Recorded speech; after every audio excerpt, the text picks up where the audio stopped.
राजा धीमहि तन्नो दे ओम दुर्गां शिवां शांति गुरुवासं मुग्धे ओम तत्प्रमुलां ओम दुर्गे दुर्गे दुर्गे दुर्गे दुर्गे दुर्गे लक्ष्मी लक्ष्मी।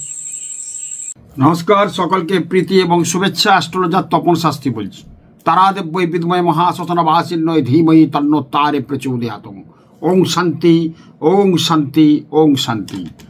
आज के আমি যে আলোচনা করব এটা একটা গুরুত্বপূর্ণ আলোচনা এবং এই আলোচনার মধ্যে আপনারা যদি আসতে পারেন থাকতে পারেন তাহলে কিন্তু ভীষণ আপনাদের ভালো হবে। এবছরের শেষ আমি তো জানেন প্রতি বছর প্রতি মাসে প্রতি ক্ষণে তারাপীঠ কামাখ্যা ছিন্নমস্তা চলে যায়। বছরের শেষ ভালো, যার সব ভালো, যার শেষ ভালো তার সব ভালো। এবারের বছরের একটা শ্রেষ্ঠ এবং শেষ অমাবস্যা 2024-এর শেষ অমাবস্যা আগামী 29শে ডিসেম্বর রবিবার শেষ রাত্রে 3:48 থেকে অমাবস্যা শুরু হচ্ছে। 30শে ডিসেম্বর সোমবার শেষ রাত্রি 4:10 পর্যন্ত অমাবস্যা থাকছে। তার মানে সোমবার 30শে ডিসেম্বর সারাদিন রাত থাকছে, ভোরবেলা 4:10 শেষ হচ্ছে। এই সোমবার একটা শিবের বার। এই অমাবস্যাটা অগ্রহায়ণী অমাবস্যা এবং বকুল অমাবস্যা বলে। এই অমাবস্যায় বিশেষ তাৎপর্য হলো কিছু মানুষের যে অশুভ দোষ, আমাদের এবছরটা মঙ্গলের বছর। মঙ্গল আমাদের 2025 মানে মঙ্গল, 2+0+2+5 মানে 9 মানে মঙ্গল আমাদের কিন্তু একটা অগ্নিতত্ত্বের কারক গ্রহ।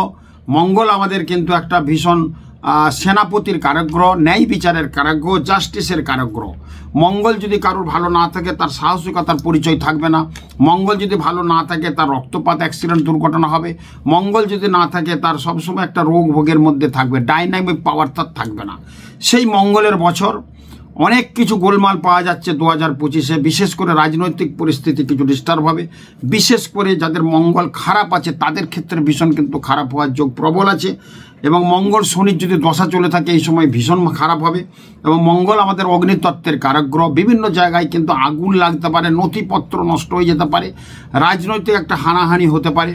বিভিন্ন দিক থেকে অনেক বড় বড় পদপ্রার্থী মানুষদের ডিমোশন হতে পারে, যেহেতু মঙ্গল একটা রাজনীতির কারক গ্রহ, সাহসিকতার কারক গ্রহ। আবার যাদের মঙ্গল ভালো আছে তাদের সাহসিকতার জন্য বিভিন্ন জায়গায় পদ কিন্তু উচ্চ জায়গায় যেতে পারে। এইগুলো কিন্তু মঙ্গল নির্দেশ করছে। এই মঙ্গলের অশুভ প্রভাব কাটানোর জন্য আমি তারাপীঠ চলে যাচ্ছি আগামী 29শে ডিসেম্বর এবং 30শে ডিসেম্বর মহাশ্মশানে মহাযজ্ঞ হবে। গতবারের যজ্ঞ আপনারা দেখেছেন, বহু মানুষ এবং বহু সেলিব্রিটি গিয়েছিল, তাদের কাজকর্ম আমি করেছি। তো কলিতে বলছে দান ধ্যান করা। এই যে আমাদের অশুভ দোষ চলছে, অশুভ যোগগুলো চলছে, এগুলো কিন্তু ভীষণ একটা ভালো যোগ কিন্তু আমাদের কাটানো যায় এই যজ্ঞের মাধ্যমে। এই অশুভ দোষকে কিন্তু কাটাতে হবে। যাদের দেখবেন এই বছরের ক্ষেত্র বলবো, যাদের সিংহ, ধনু, মীন, মেষ, কর্কট এবং বৃশ্চিক। সিংহ রাশি, ধনু রাশি, মীন রাশি, মেষ রাশি, কর্কট রাশি, বৃশ্চিক রাশি, এই কয়েকটি রাশির মধ্যে যদি রবি মঙ্গল একত্রে অবস্থান করে, ভালো করে মিলিয়ে নেন, সিংহ রাশি, ধনু রাশি, মীন রাশি, মেষ রাশি, কর্কট রাশি, বৃশ্চিক রাশি, এই রাশির মধ্যে যদি সেই ঘরে যদি রবি এবং মঙ্গলের অবস্থান থাকে তাহলে কিন্তু সেই জাতক কিন্তু প্রচণ্ড ধনী এবং ভালো হবে। এই রাশিগুলোর ক্ষেত্রে কিন্তু ভীষণ ভালো যাচ্ছে। এবছরের রাশির ক্ষেত্রে বলবো বৃষ রাশির খুব ভালো আছে, সিংহ রাশি, ধনু রাশি, মীন রাশি, মেষ, কর্কট, বৃশ্চিক রাশিরও কিন্তু ভালো যাওয়ার প্রবণতা বেশি। এবং আর মকর রাশির অনেক দিন কষ্ট করেছেন আপনারা, মকর রাশির ক্ষেত্রে কিন্তু ভীষণ একটা ভালো যোগ পাচ্ছি আগামী 2025-এর 29শে মার্চের পর। দেখবেন অনেক কিছু ভালো হবে, অনেক কিছু তার দিক কিন্তু দেখতে পাওয়া যাবে। বিগত কয়েক বছর মকর রাশি, কুম্ভ রাশির কিন্তু ভালো ছিল না, কিন্তু মকর রাশির এবছরে খুব ভালো পাওয়া যাচ্ছে। তো এই যে রাশিগুলোর খারাপ মন্দ ভালো মন্দ আছে, এগুলোকে কাটানোর জন্য আমি বিশেষভাবে যজ্ঞ করছি। এই যজ্ঞে সামিল হওয়া বলছে, আমি বারবার বলে থাকি যজ্ঞের আগে কিছু কথা। কলিতে যজ্ঞ দান ধ্যানটাই কিন্তু ভীষণ ভালো। আমরা যে যজ্ঞ করব, প্রতিদিনের কর্মই হচ্ছে আমাদের একটা তন্ত্র। যা কিছু কাজকর্ম করছি, দেহ থেকে যেটা কাজ করে যায় সেটাই তন্ত্র, মন থেকে যেটা কাজ করে যায় সেটাই মন্ত্র। অতএব আমরা কিছু না কিছু কাজ করছি, সেটা কিন্তু তন্ত্রের আধারে চলে যাচ্ছে। তো আমরা সংসারটাকে আমরা বলেছি আনন্দযজ্ঞ। এই যজ্ঞের মাধ্যমে সংসারটা একটা হবন কুণ্ড বলছে। এই হবন কুণ্ডর মধ্যে যে আমরা যজ্ঞ যে সাজাই, যজ্ঞ যে কুণ্ড, যজ্ঞের যে স্থণ্ডিল, সেটা কিন্তু বলছে সংসার, মানে আনন্দযজ্ঞ বলছে, এটাকে বলছে হবন কুণ্ড বলছে। এই যজ্ঞ কুণ্ডকেই বলছি হবন কুণ্ড। সমস্ত সম্পর্ক হচ্ছে পবিত্র বেলকাঠ, বেলকাঠ দিয়ে কিন্তু আমরা ভীষণভাবে যজ্ঞ করি। সমস্ত যে সম্পর্ক আমাদের মধ্যে, মানববন্ধন, আমাদের সম্পর্ক, আমাদের ভালোবাসা, প্রেম, এটা কিন্তু অবশ্যই বেলকাঠটা নির্দেশ করে। বেলকাঠ দিয়ে কিন্তু যজ্ঞ হয়। আর কি অগ্নি, আমরা আগুন জ্বালাও, আগুনটা আমাদের প্রেরণা, আমাদের মাঝে মাঝে কিন্তু প্রেরণা জাগাতে হয়। প্রেরণা না থাকলে কিন্তু আমাদের কিচ্ছু কাজ হবে না। এই প্রেরণাটার যোগাবে কিন্তু এই আগুন। আমরা বেলকাঠ আগুন সংযোগ করে তো যজ্ঞটা করি। এই প্রত্যেকটা দ্রব্যের কিন্তু এক একটা গুণ আছে। যেমন আমাদের যে বেলকাঠটা বলছে আমাদের সংসারটা হবনকুণ্ড, স্থন্ডিলটা আমাদের সমস্ত সম্পর্কটা বলছে বেলকাঠ, এবং আমাদের যে অগ্নি যেটা জ্বালানো হচ্ছে সেটা প্রেরণা, এবং ঘি দিয়ে কিন্তু যজ্ঞটা আমরা জ্বালাই, এবং ঘি দিয়ে ভস্যে আমরা যে যজ্ঞতে আগুন দিই, আগুনটা জ্বলার জন্য কিন্তু ঘি দিই। ঘি একটা দুষ্প্রাপ্য, অনেক একটা কস্টলি জিনিস। সেই ঘি দিয়ে কিন্তু আমরা যজ্ঞটাকে জ্বালিয়ে রাখি। এই ঘিটা হচ্ছে আমাদের বিবেক। আমাদের বিবেক জাগ্রতরিষ্ট না হলে আমরা ভালো কিছু কাজ করতে পারবো না। আমাদের সম্পর্ক প্রেম সব কিন্তু মানে জ্বলে পুড়ে খাক হয়ে যাবে যদি বিবেক আমাদের ভালো না থাকে। তাহলে ঘিটা কিন্তু বলছে আমাদের বিবেক। আর আহুতি যেটা দিলাম, আমরা আহুতি দেবো, আহুতিটাকে বলছি প্রেম। তারপরে যজ্ঞের শেষে পূর্ণাহুতি দিই, এই পূর্ণাহুতিটা বলছে অনাবিল আনন্দ। তার মানে যজ্ঞের মধ্যে বিবেক, প্রেম, ভালোবাসা, প্রেরণা এবং অনাবিল আনন্দ এই যজ্ঞেতে অ্যাটেন্ড করলে হবে। আমি এবার একটা বিশেষ যজ্ঞ করব। যারা যজ্ঞে অ্যাটেন্ড করতে চান তারাপীঠ আমার আশ্রম আছে জানেন, ওখানে সুন্দরভাবে আসা যাওয়ার একটা থাকার ব্যবস্থা আছে, খাওয়া দাওয়ার একটা করাই আমি সবাইকে। ওই দিন 2 দিন 3 দিন ধরে রান্না বান্নায় সবাই এসেছে, দেখেছেন, খেয়েছেন, অনেককে জানেন। তো আমি এই যজ্ঞের মাধ্যমে কিন্তু বিশেষ কিছু ফল দিতে পারবো। যাদের মেষ রাশিতে জব দিয়ে একটা যজ্ঞ আছে, যাদের মেষ রাশি কিছু অশুভ আছে, মেষ রাশির কিন্তু 2025 মার্চের পর কিন্তু অনেক অ্যাক্সিডেন্ট, দুর্ঘটনা, খারাপ কিছু আছে, ভালো মন্দ মিলিয়ে আছে, কিন্তু অনেকটাই খারাপ আছে। 70% কিন্তু মেষ রাশির ভালো আছে, 30% খুব খারাপ আছে। তো এই 30% যে খারাপ আছে বা আমাদের অ্যাক্সিডেন্ট, দুর্ঘটনা, যেহেতু মঙ্গলের বছর, মেষের অধিপতি কিন্তু মঙ্গল কিন্তু বর্তমানে 84 দিন নিচস্থ থাকবে। কোথায়? কর্কটের ঘরে, কর্কটে মঙ্গল নিচস্থ। তো এখানে 4র্থ ঘরে উপস্থিত, মায়ের শরীর ভালো যাবে না মেষ রাশির ক্ষেত্রে। সে রাশি লগ্ন নিয়ে আমি সে বলেছি বা চলছে আমার। কিন্তু এই মেষ রাশির ক্ষেত্রে যদি বেলপাতা দিয়ে আহুতি দেওয়া যায়, ঘিয়ে চুবিয়া জব তার সঙ্গে থাকবে, নম হিং শ্রিং মেষ রাস হয়ে নম। যাদের মেষ রাশি তারা যদি যজ্ঞে আসেন তাদেরকে 8টা বেলপাতা সঙ্গে আনবেন আর 100 গ্রাম ঘি সঙ্গে আনবেন। সেই যজ্ঞে আহুতি দিয়ে আপনাদের অশুভ দোষটা খণ্ডন করব আমি। যারা আমার কাছে দেখাতে আসছেন, আমি 30 তারিখে লোক দেখব, 30শে ডিসেম্বর সকাল 11টা থেকে দেখব একদম রাত্রি 9টা-10টা পর্যন্ত। গতবারের অমাবস্যা আমি সকাল 11টায় বসেছি, রাত্রি 11টায় উঠেছি। ভীষণ একটা মানে চাপ গেছিল, প্রায় 150 লোকের সঙ্গে আমি কথা বলেছি ওই দিন। তো বিশাল একটা চাপ গেছে। এবারও সেই যোগটা আসছে, আপনারা সেই সামিল হন। যারা আমাকে দেখাতে চান তারা 30 তারিখে আমি তাদের সঙ্গে হাত দেখব বা তাদের সঙ্গে অ্যাস্ট্রোলজিক্যাল ব্যাপার নিয়ে, গ্রহ নক্ষত্র নিয়ে কথা বলবো। তাদের যে কাজ থাকবে রাত্রে আমি কাজটা করব। আর যারা আমার কাছে আসতে চান, এমনি যজ্ঞ দেখতে চান, মেষ রাশির ক্ষেত্রে নম হিং শ্রিং মেষ রাস হয় নম। যেহেতু আমরা মন্ত্র যখন বলি, প্রত্যেক রাশিতে আমি জাগ্রতরিষ্ট করতে বলেছি। প্রত্যেক রাশিকে প্রতিদিন 2025-এ সকালবেলা স্নান করে উঠে হাত জোর করে যার যেটা রাশি, নম হিং শ্রিং মেষ রাস হয় নম, নম হিং শ্রিং মেষ রাস হয় নম, এটা করুন। আর যজ্ঞে যখন আপনারা আহুতি দেবেন, 8টা নিখুঁত বেলপাতা আনবেন, 100 গ্রাম ঘি আনবেন। বাকি আনুষঙ্গিক জিনিস কিন্তু আমি সঙ্গে সঙ্গে আমি রাখবো, আপনাদের জন্য আহুতি দেবো। নম হিং শ্রিং মেষ রাস হয় স্বাহা, বেলপাতা দিয়ে যখন কাজ হবে তখন সাহা বলতে হবে।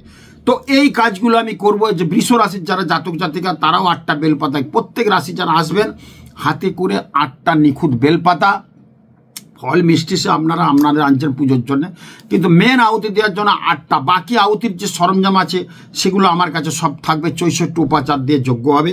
নম হিং সিং মেষ রাস হয় সোহা, 8টা বেলপাতা আপনাকে দিয়ে আগুনে পোড়াবো। নম হিং সিং বৃষ রাস হয় সোহা, 8টা বেলপাতা যারা বৃষ রাশি তাদেরকে আমি পড়াবো। যাদের রাশি লগ্ন জানা নেই তারা 8টা বেলপাতা ঘি আনুন, তাদেরকে নিজের মতো করে তাদের আহুতি দেওয়া করাবো। এবারে যজ্ঞের বিশেষত্ব কিন্তু এটা, যশ যোগাযোগ আদান প্রদান, লেনদেন, ওঠা বসা, স্মৃতিগতি এগুলো সব নষ্ট হয়ে যাচ্ছে। যজ্ঞে আমরা কাজ করলে কিন্তু যজ্ঞ আমাদের পাপের ভাগ কমিয়ে দেয়। যজ্ঞ আমাদের ভগবানের কাছাকাছি নিয়ে যেতে সাহায্য করে। আগামী 30শে ডিসেম্বর তারাপীঠ মহাশ্মশানে মহাযজ্ঞের মাধ্যমে থাকবো। আপনাদের কিছু সাহারা দেব। গ্রহগত কিছু ডিস্টার্ব আছে, যাদের ডিস্টার্ব আছে তারাও আসুন, যাদের ডিস্টার্ব নেই, ভালো রাশি হয়তো তাদের ভালো আছে 2025, তারাও একটু শেষ দিনে শেষ ভালো তার সব ভালো একটু আহুতি দিয়ে আগামী 2025টা যাতে আপনাদের ভালো যায়, নির্বিঘ্নে কাটে, সুখ সমৃদ্ধি ভরে ওঠে, তার জন্য কিছু কাজকর্ম আমি করব। আপনারা অবশ্যই কিন্তু যজ্ঞে সামিল হন এবং যজ্ঞে সামিল হলে আপনারা আহুতি দেবেন। এবং ওই দিন আমার হাত দেখা চলবে 30 তারিখে সকাল 10টা 11টা থেকে একদম রাত্রি যতক্ষণ হবে।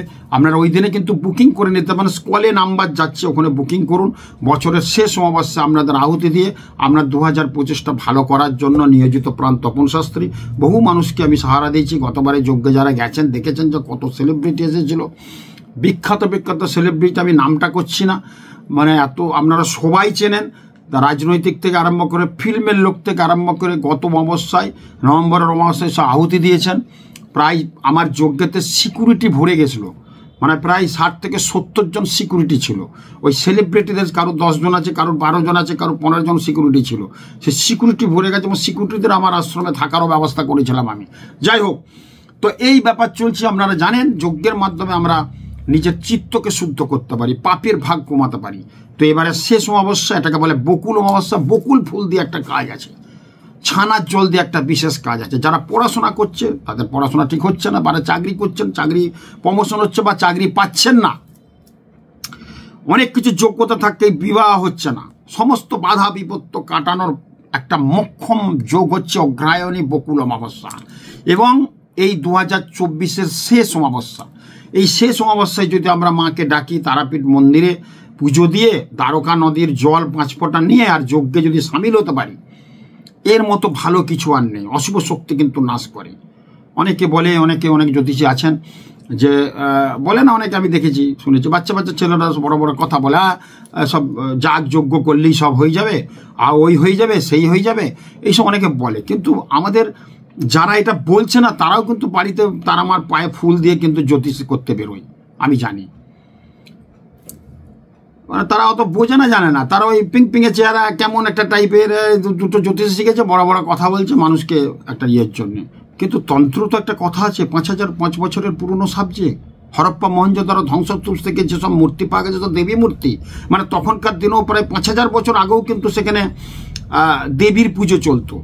তন্ত্র তখন ছিল। জ্যোতিষেরও অনেক ব্যাপার আছে, জ্যোতিষও অনেক রাজ জ্যোতিষী ছিল, বড় বড় রাজাদের। তো এগুলো অনেকে বলছে পুজো পাঠ যজ্ঞ এসব কিচ্ছু না।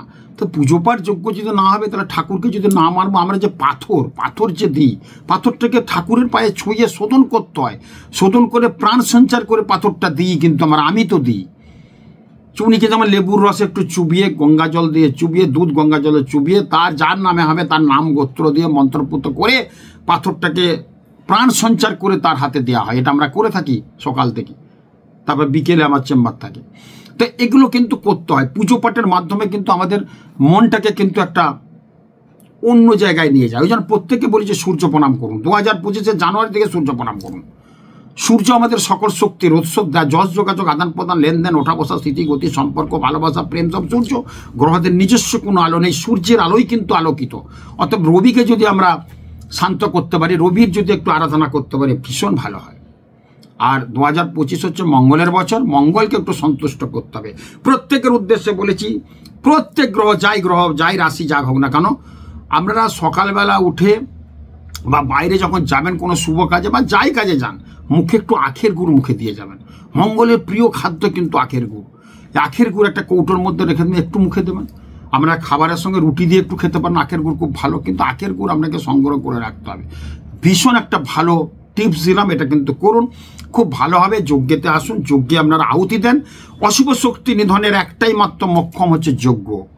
যজ্ঞ যারা দেখুন, একটা গৃহপ্রবেশে সেখানেও যজ্ঞ করছে, সে যতই কথা বলুন, বিয়ে হচ্ছে সেখানেও যজ্ঞ হচ্ছে, পৈত হচ্ছে সেখানেও যজ্ঞ হচ্ছে, সব ক্ষেত্রে পুজো, লক্ষ্মী পুজো করছে সেখানেও যজ্ঞ করছে, একটা কার্তিক পুজো হচ্ছে সেখানেও যজ্ঞ হচ্ছে। যজ্ঞ ছাড়া কিন্তু আর্যরা অনার্যরা যজ্ঞ করতো, যজ্ঞ করে বৃষ্টি নামাতো, আমরা দেখেছি শুনেছি। আর যজ্ঞ আমাদের পাপের ভাগ কমিয়ে দেয়। যজ্ঞ আমাদের ভগবানের কাছাকাছি নিয়ে যেতে সাহায্য করে। আর যজ্ঞের যে আহুতিগুলো বললাম, এক একটা আহুতির দ্রব্য কিন্তু এক একটা প্রেম, ভালোবাসা, আমাদের বিবেক, প্রেরণা, অনাবিল আনন্দ। এই প্রত্যেকটা দ্রব্যের কিন্তু কাজ আছে। আপনারা আসুন, যজ্ঞ যারা দেখতে চান আসুন দেখুন। আর যজ্ঞে এবারে প্রত্যেক রাশির ধরে ধরে কাজ করা হবে। যারা আমার কাছে আসছেন দেখেন তাদের তো খুব সুন্দর করে কাজ করা হবে।